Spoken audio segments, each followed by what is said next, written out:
Good morning. Today we'll be talking about the well-being of people in the workplace, workplace safety and well-being in the workplace. Because on the 28th of April, it was the World Workplace Safety Day. Thank you for coming on the program. We have three people with us. We have Dr. Tony, we have Dr. Shaw, and we have Kachi. It's a pleasure to have all three of you here with us today. Pleasure is We are ours. Thank delighted you. to be here. Thank you. So, if I may start off with Dr. Tony, I'd like to just let us kick off with understanding workplace well-being. What is workplace well-being? Why is it important we should know? And how has it evolved over the years? All right, thank you very much for that question, Dr. Pamela Ajayi. So workplace balance, basically, when we're talking about that, we're looking at how individuals balance their work life, their work with life, because from the health perspective, we found out that there have been negative effects of work on health. We also have the effects of health on work.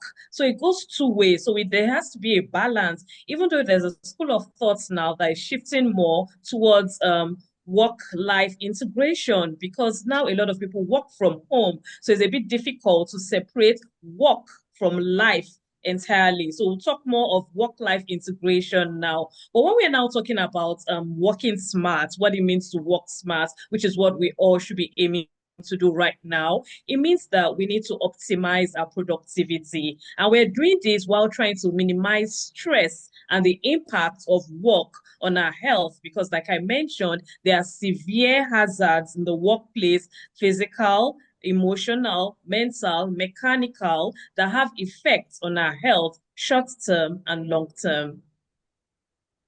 Thank you. I think that's very important to put into perspective. And when we're talking about well-being, can you talk about different kinds of environment and this impact on our health? So, for example, if you're a desk worker, as opposed to if you're a physical worker, what kind of impact do you find? Okay, so to study the workplace actually, because we know there are several kinds of jobs, there are several, and the kind of job you do will determine the kind of hazard you're exposed to. So, for example, someone that works maybe in the petroleum industry, on rigs and all that, you're exposed to a different set of hazards. These are mostly chemical hazards. These chemical hazards can affect you in forms of inhalation of fumes. Sometimes those that work in cement factories are exposed to dust particles. Then the 9 to 5 sedentary worker, that's the white collar job, they more or less live a sedentary lifestyle. So they are more exposed to some of these non-communicable diseases, these chronic diseases like things group also. People like long distance drivers, people like even some of the oil workers that have to be away from their families 2 weeks in a month, they are exposed to psychosocial hazards. So it starts affecting them sometimes mentally. Psychosocial hazards actually cuts across all forms and all spheres of workplaces, which is why mental well-being is now a thing, and we need to prioritize mental wellness in the workplace, irrespective of the kind of job you're doing, even if you're an artisan or you're a market woman or you're a white collar job holder. Absolutely. I really strongly agree with that. And when we talk about job satisfaction, because intertwined with the mental well-being, we're talking about job satisfaction. Job satisfaction has its own impact, doesn't it, on the workplace in general. Can you tell us about that? How does the job satisfaction affect your physical and your mental well-being at work?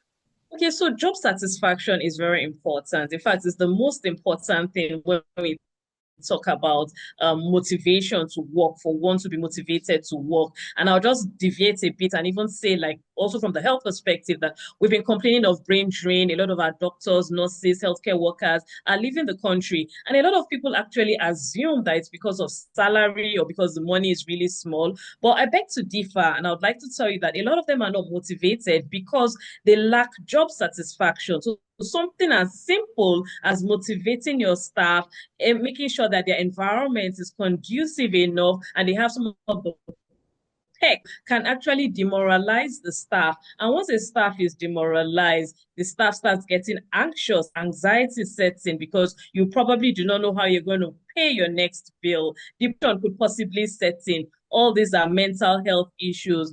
Ultimately, it would affect the physical health because if you're not satisfied at your workplace, you don't give your all to the job. It reduces your productivity. If your productivity is reduced and you're not the kind of worker that you're tied to bonuses and promotions and all, that would not come. And if that doesn't come, frustration sets in. By the time frustration sets in, it could lead to bad vices. So someone that didn't used to smoke before, take alcohol before, would become a chronic alcoholic and probably smoke and pick up other bad vices that will now come back and impact the physical health.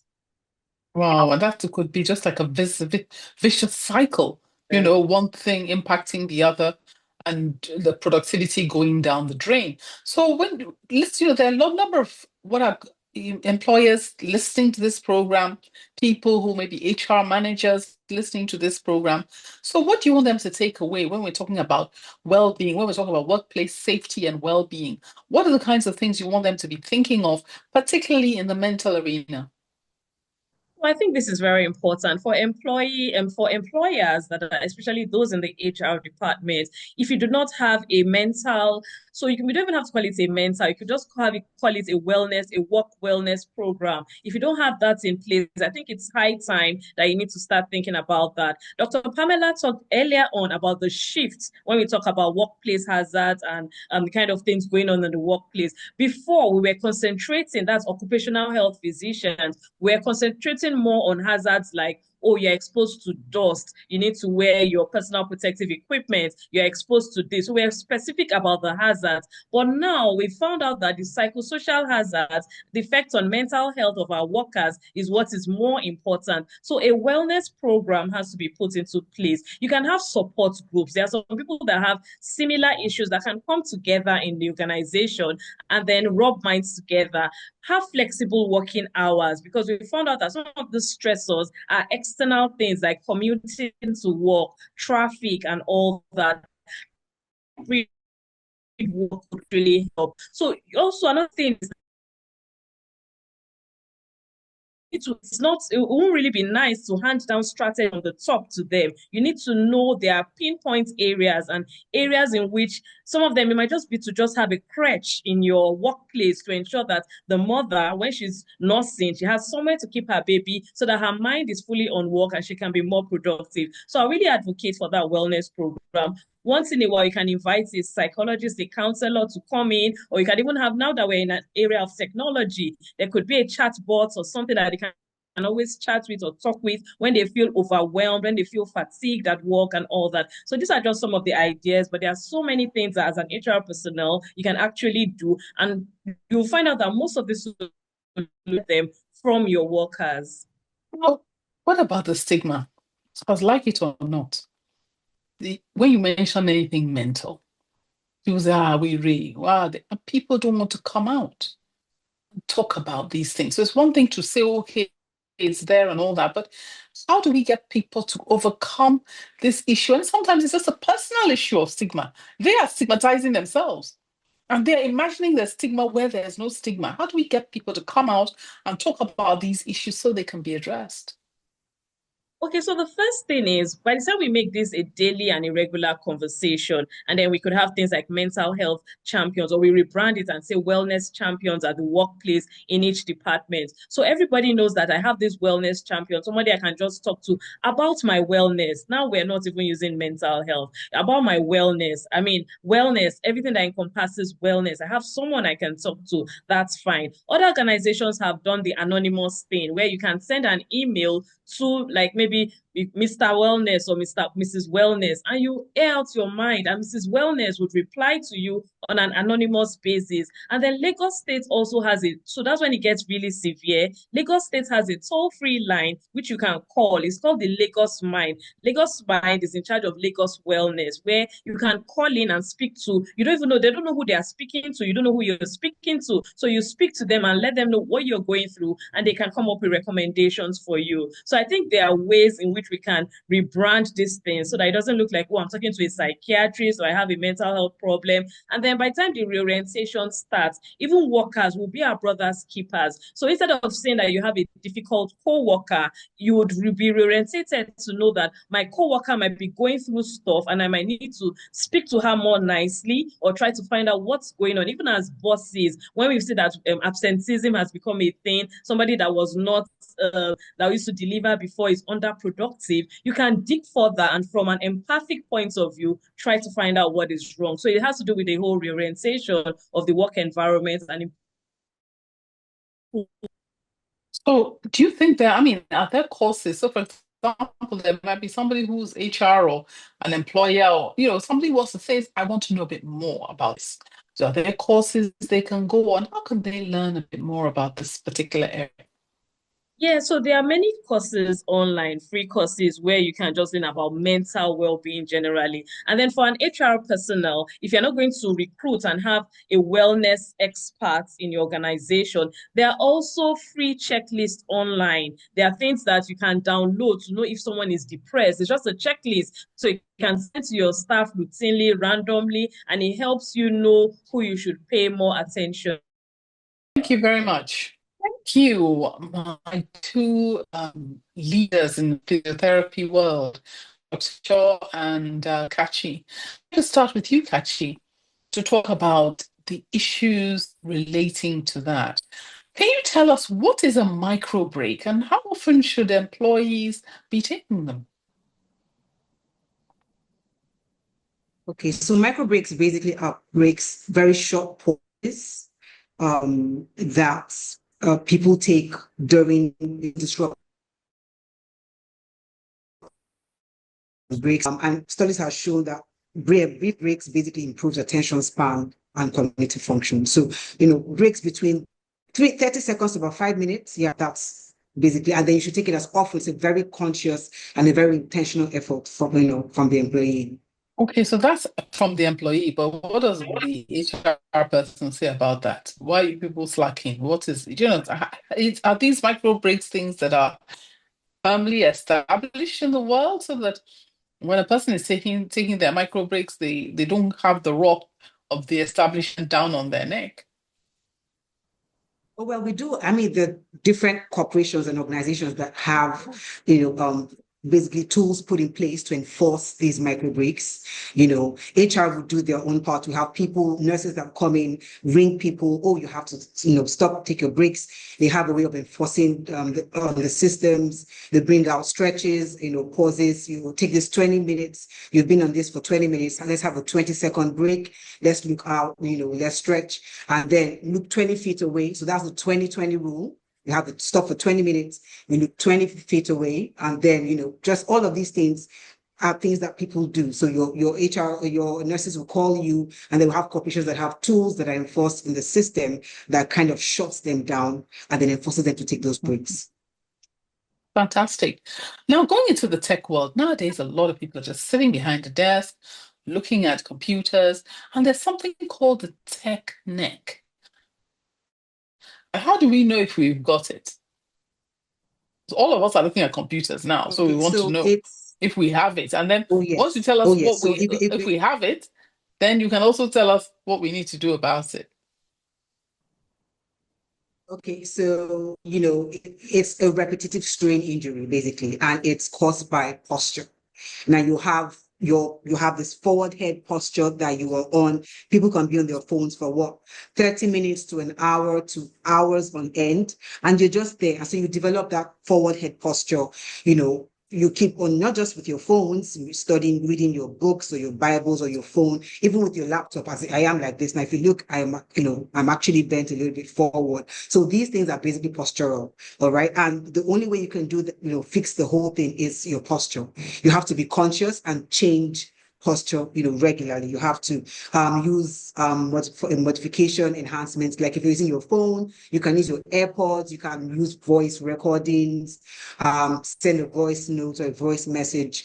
Yeah, these are things you can put in place to avoid that forward head posture which we call testing. And then prolonged use or prolonged posture will cause that technique, that repetitive strain injury in your neck. That's why it's called technique. And then how do you solve that problem?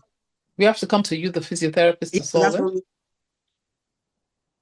oh yes. So yes, I mean they come acute. When you dig in further, they tell you, oh, well, I this when I was on my phone, I slept awkwardly or I was on my phone for a period of time. So yes, we do treat them, as an acute injury immediately, but then we also have to recommend modification of their behavior. And that's why I said it is a very conscious effort. So they have to unlearn that, those bad habits of bending down, of, always using devices and then putting their head in that, awkward posture. So when you're coming in for physio, you're also learning good habits. We teach really good habits, how to, sit, how to hold your phones, and as I said, recommending earpiece, voice medication enhancement, voice notes that you send out. You can even use the voice to text features. I know they have them, I mean, it's a smartphone, so you can do so many things without necessarily having to have a really terrible posture. Oh, I think that's important. And perhaps I can now go over to Dr. Esho. Dr. Esho, what is ergonomics? Why is ergonomics important in the workplace? That's a huge word. Thanks for asking me. It's lovely to be here. Well, ergonomics is in everything. It's in public spaces, and it's basically designing the workspace, the environment to fit you, the human interface. And so if you get it wrong, we're in trouble. And we're finding out that a lot of us get it wrong, especially most of us in the sedentary workplace. And we all know that technology drives the world now. So it's a huge thing. And we need to know that we come in different sizes. And so we have the tall and the short, and we're all in the workplace using the same chair, going through the same doorway. So you begin to see the dynamics of ergonomics. Yes. And so how do we deal with that? Because we're talking now, I mean, we don't have that much time, but now let's going into safety and, workplace, we've talked a bit about hazards, etc. But now you're going into specific design issues, something about this, like this technique. If you're sitting in the wrong chair, you're leaning forward to try and meet your, reach your laptop and all that. So how do we make the workplace safer using ergonomics? And for a person who is saying, what is this ergonomics? How do they find out more about it? Who can they reach out to know more about this? Well, luckily you've got the Physiotherapist for Work and Health, and we work in prevention and education information, and we're pushing our way into the workplaces and giving them information, that the next position really is the best. Sometimes you can't get the ideal work position, but we can give you the neutral. We'll tell you neutral, how to keep your head, your neck in balance, and then how to raise your laptop if you have to, to eye level. So we give you the tips, we give you the instructions. And then hopefully, if you allow us, we leave the electronic reminder in your workplace, in your computer, and then emphasize the next position, get up, stretch, prevent the injuries, because we really are made of bone, muscle. And so there's pain. And that pain is a voice that says, change that position, adjust your workplace. Your neck is aching. Something's going on with your neck. Yes. I think I'm really trying to listening get to through this. a good topic. Yes, no, it's a very big topic, but it's very important that we talk about this because long term, you have people with, the neck gets stuck in one position and it can be agonizingly painful, particularly if it's not addressed promptly. And so if there's a way that it can be prevented, and people are listening here now, it's important that we let them know how to do it. So just simply, can you put this very simply for the average person who's using a laptop or whatever, what are the kinds of maybe 1, 2, 3 that they can do to get this neutral position that won't give them any damage? Okay, one, two, three. You stand right in front of your chair. Keep your head straight, shoulders back, and then sit down in that position, right? And then you move up to your table. And then you see that the laptop is so way far away from your eyes, right? So if you bend down, you've gone out of the neutral position. So you try and raise that laptop to as near neutral as you can get. So that means you need books.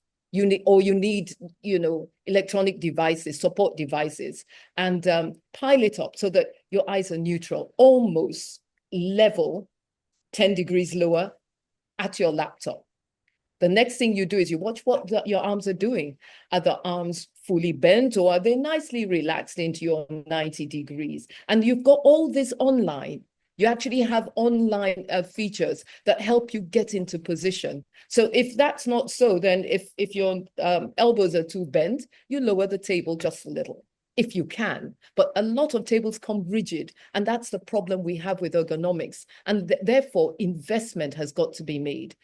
Most of us don't have good chairs. Ergonomic chairs aren't what you think they are. Ergonomic chairs are different. They may look good, but it may not be working for you. So an ordinary dining table chair can work. The important thing is change the position, because we're different heights and sizes. So some people can afford the high-low tables, height adjustable tables, that will work, but then that affects your elbows as well. So it's a constant dynamic thing that's going on. So it's the information that matters, and the prompts that change your posture, move around, look out the window, go to the restroom, do things, and then come back and get on with the work, or pick up the telephone and stop typing for a few minutes and then go back to it, the micro pause that Kachi talked about. So in a short, how many minutes? That's an adjustment. That's fantastic. Thank you so much, because we really have next to no time. So if I can just ask everybody for their last words to the listeners. I mean, we've been able to talk a bit about wellness, mental, etc. We haven't really gone into general sort of workplace things, but specific ones as relates to the individual, which I think is very, very important.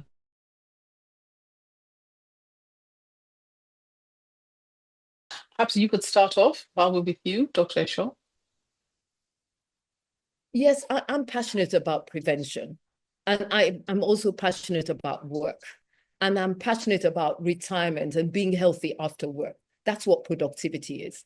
And the individual must be productive to be contributory to the economic progress of the nation. So prevention, you get information. You've got to get information. If this body goes down, you've got nothing. And then all you've saved for retirement, you're going to spend on treating your health. So ergonomic is everything. Get information and get us into your workplaces. I'm not advertising. I'm just simply stating the truth. Otherwise, musculoskeletal problems are in the first 4 reasons why there's sickness absence. You will not make profit in life. You'll spend everything back again in treating simple conditions that you can prevent. Thank you. Thank you. Kachi, can we have a couple of words from you?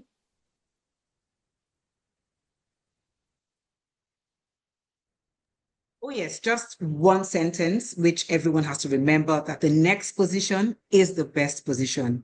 Always remember that the next position is the best position. Thank you so much.